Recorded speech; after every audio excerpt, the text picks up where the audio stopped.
Un salarié sans motivation, j'ai envie de dire, c'est un vrai challenge. Ce qui est important, c'est qu'on arrive à identifier la source de motivation. Qu'est-ce qui te motive? De quoi tu as envie? Quel est ton projet? Où est-ce que tu vas? Pourquoi j'ai envie ou pourquoi j'ai pas envie? Vous pouvez aussi avoir des personnes qui vont vouloir quitter l'entreprise. Quand on travaille la motivation de quelqu'un, on essaie de faire en sorte que ça soit intéressant à la fois pour les objectifs de l'entreprise et pour les objectifs de la personne. Et j'insiste sur le fait que cette reconnaissance, elle peut être bravo, c'est chouette ce que tu as fait, et ça peut être aussi, tu peux faire mieux.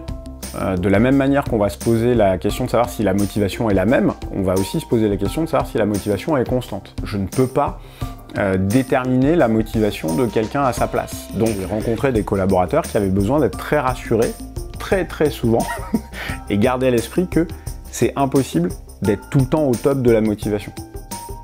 Bonjour, Vincent Bourdin. Aujourd'hui, pour les leaders, nous allons parler de la motivation, un élément essentiel pour votre métier.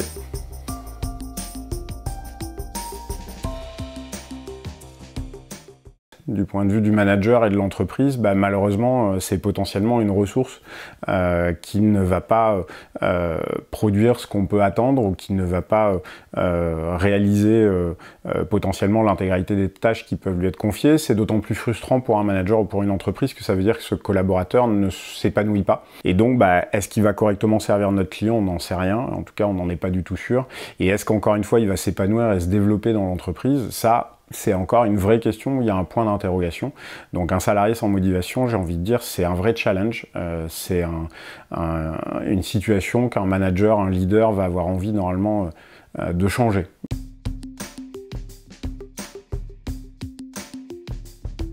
Il y aura forcément un lien direct dans la mesure où, au-delà d'être capable de faire, c'est ce qu'il aura envie de faire. C'est-à-dire que si je lui confie des missions, mais que ces missions ne rentrent pas dans le cadre de sa motivation, malheureusement, il y a peu de chances que ces missions, il les réalise correctement.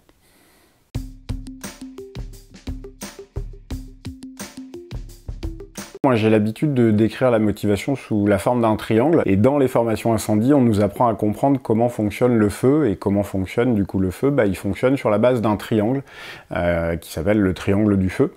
Et donc, c'est trois composants, donc assez simples, qui sont tous liés pour que le feu existe et se développe. Le premier composant, c'est l'étincelle.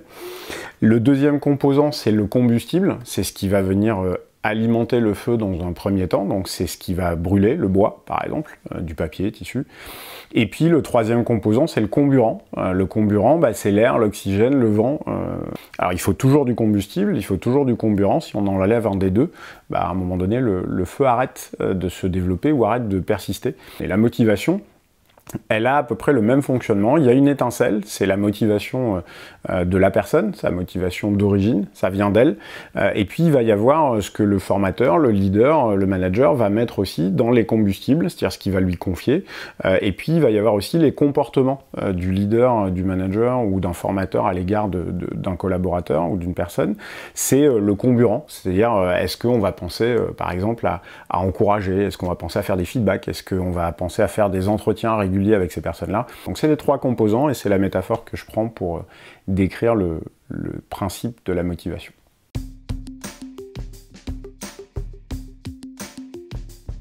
Si à un moment donné je disais à quelqu'un, écoute, demain, voilà, ça c'est ton objectif, tu le fais, et que la personne n'a pas du tout envie d'aller dans ce sens-là, ça rentre pas dans son projet, ça rentre pas dans sa motivation, malheureusement, je ne vais rien en tirer. Ce qui est important, c'est qu'on arrive à identifier la source de motivation. Donc moi, le conseil que je donne en général aux leaders ou aux managers, c'est de questionner la personne. Qu'est-ce qui te motive? De quoi tu as envie? Quel est ton projet? Où est-ce que tu vas? Parce qu'en fait, moi, je ne peux pas imposer en tant que leader à un collaborateur ou à une personne, quelle qu'elle soit, d'aller par là.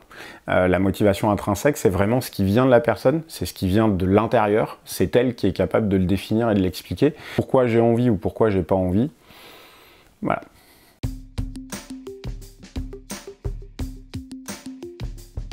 C'est pas parce qu'un collaborateur va nous dire en 2023, lors de l'entretien annuel de janvier, que sa motivation réside dans le fait, par exemple, de gravir des échelons au sein de l'entreprise, que cette motivation sera la même 6 mois, 1 an après.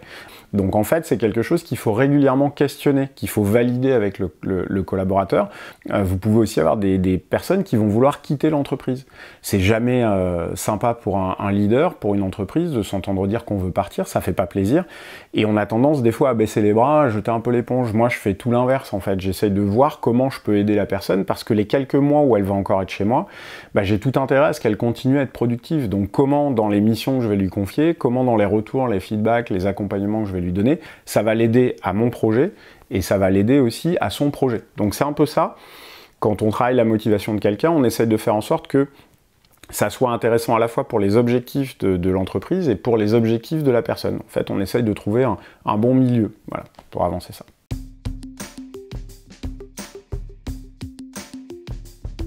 En fait, le combustible, c'est ce que la personne, le collaborateur, la personne va faire. Elle va agir dessus. Donc, bien entendu, elle peut me donner des pistes de combustible, et moi, je vais lui en donner aussi. On va contribuer, comme on dit aujourd'hui, on va co-construire ce genre de choses-là. Et là, la personne va avoir des missions, elle va avoir des objectifs précis, elle va faire des choses qui vont être très concrètes. Et ça, c'est la partie combustible. Donc, quand vous définissez un plan d'action avec quelqu'un lors d'un entretien, les objectifs, le plan d'action, c'est du combustible. Elle sait où elle va, elle sait ce qu'elle doit faire. Et donc, partant de là, pour elle, c'est très concret et ça alimente sa motivation. Et chaque combustible doit participer à son étincelle.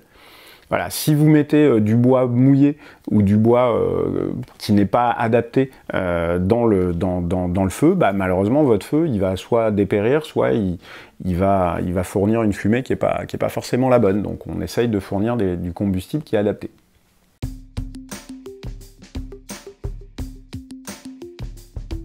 Dans cette métaphore, le comburant c'est quelque chose d'important parce que on l'oublie. Tout ce qui va constituer un acte de reconnaissance, tout ce qui va en fait constituer pour le collaborateur un retour sur son travail, mais pas que son travail, sur sa contribution à l'équipe aussi, sur sa position dans l'équipe. Les personnes en fait sont réceptives à ça et ça leur fait du bien. Et j'insiste sur le fait que cette reconnaissance, elle peut être bravo, c'est chouette ce que tu as fait, et ça peut être aussi, tu peux faire mieux. Et donc ça aussi c'est de la reconnaissance. Dire à quelqu'un qu'elle a du potentiel, c'est l'encourager. Donc la reconnaissance, les encouragements, et puis à l'échelle d'une équipe, on va se parler de la convivialité. Cette convivialité, ça fait partie du comburant. On va créer des bons moments, des chouettes moments, et là on est en train de souffler sur le feu qui a pris entre l'étincelle et le combustible. Voilà.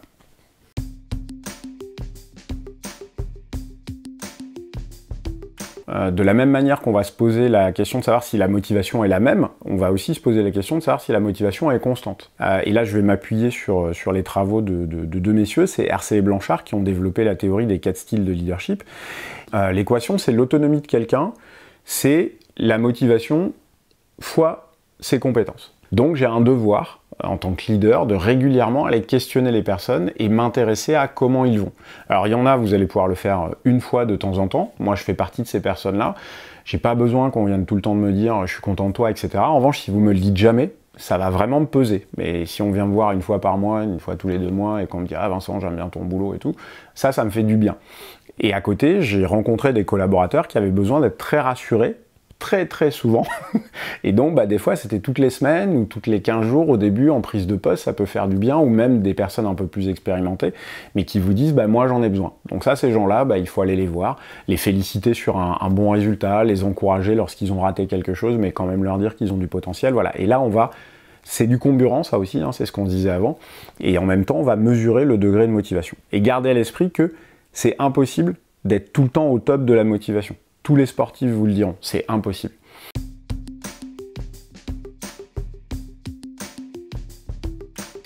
Alors, ranimer la flamme, ça amène forcément une analyse avec 2 situations possibles. Et là, on va reprendre l'image du feu. La première, et j'ai envie de dire la plus simple, un feu où il y a encore de la braise. C'est-à-dire qu'en fait, soit il n'y a plus de combustible à l'intérieur, soit ça manque un peu de comburant pour pouvoir repartir, ou les deux. Et donc en fait, la braise est encore plaisante, c'est-à-dire que l'étincelle chez la personne est toujours là, elle a toujours son envie, elle a toujours son projet. Et donc là, de rediscuter avec la personne, ça peut nous aider à retrouver un combustible nouveau, à remettre un petit peu de reconnaissance, d'accompagnement, donc du comburant, à travailler avec elle, et ce qui fait qu'on va faire repartir le feu. À partir du moment en revanche où un feu est complètement éteint, Malheureusement, le leader va pas pouvoir faire grand-chose. Si la motivation est partie, comme on l'a dit, comme moi je le répète souvent, je ne peux pas déterminer la motivation de quelqu'un à sa place. Et donc là, ce qui va être intéressant, c'est de trouver une bonne façon d'accompagner cette personne. Donc ça peut être le leader, mais ça peut être aussi d'autres personnes. Ça peut être des professionnels de l'accompagnement, ça peut être des fois des professionnels de l'accompagnement, mais plutôt avec une dimension aussi parfois médicale, psychologique, parce que des personnes peuvent avoir besoin de retrouver un certain degré de motivation. Si vous regardez ce qui s'est passé après la pandémie et de quelle manière les gens ont revisité leurs priorités de vie, on cherchait à rééquilibrer la partie pro-perso.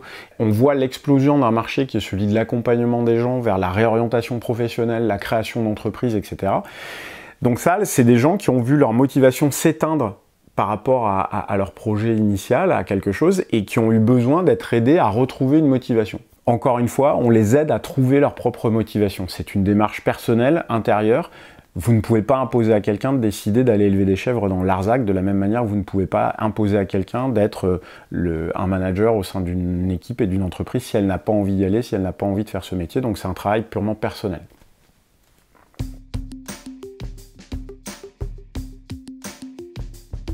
En fait, moi, je prêche quelque chose, c'est de dire que tout mon boulot de leader, tout boulot de manager ou de leader, consiste en fait à faire en sorte de ne plus être indispensable, donc à pouvoir sortir de l'équation.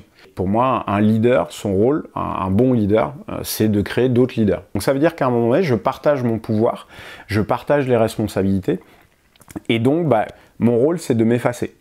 Un exemple, moi le jeudi, j'étais souvent de repos, et c'était la journée la plus stressante pour moi, parce que je me demandais comment ça allait se passer sans moi au début de ma carrière. Et en fait, je me suis aussi rendu compte que le fait de rendre mes équipes autonomes faisait que sur mes journées de repos, j'étais beaucoup plus serein, parce que même moi, je me rendais compte qu'en fait, je leur laissais la main. Je revenais, ça s'était pas toujours passé comme je voulais, mais c'était pas grave. Ils avaient eu du boulot, il y avait des circonstances particulières, je comprenais ça. Et en fait, je me rendais compte que le travail était très bien fait, que même des fois, ils allaient largement au-delà de ce que je pouvais avoir attendu. Et encore une fois, sans forcément avoir fait comme moi, je l'aurais fait. Mais ça, c'est autre chose. C'est justement le partage du pouvoir et c'est la possibilité de leur donner le leadership sur une action.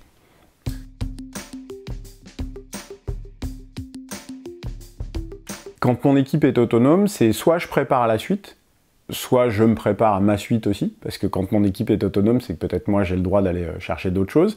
Et puis gardons à l'esprit le fait qu'une équipe autonome, c'est une équipe qui a besoin de compétences et de motivation.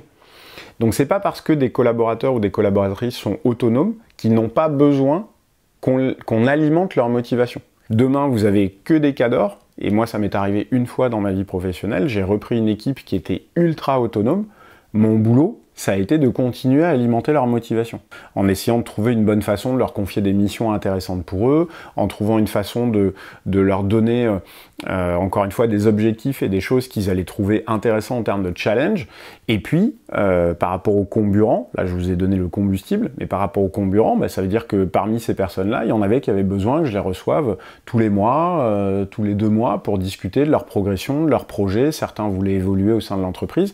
Même si l'équipe est autonome, les gens ont quand même besoin que leur motivation soit alimentée. Voilà, nous sommes au terme de cet échange sur la motivation. J'espère que ça vous aura aidé à vous développer. Rappelez-vous, les grands leaders créent le grand leader. Je vous dis donc à la prochaine fois. Merci.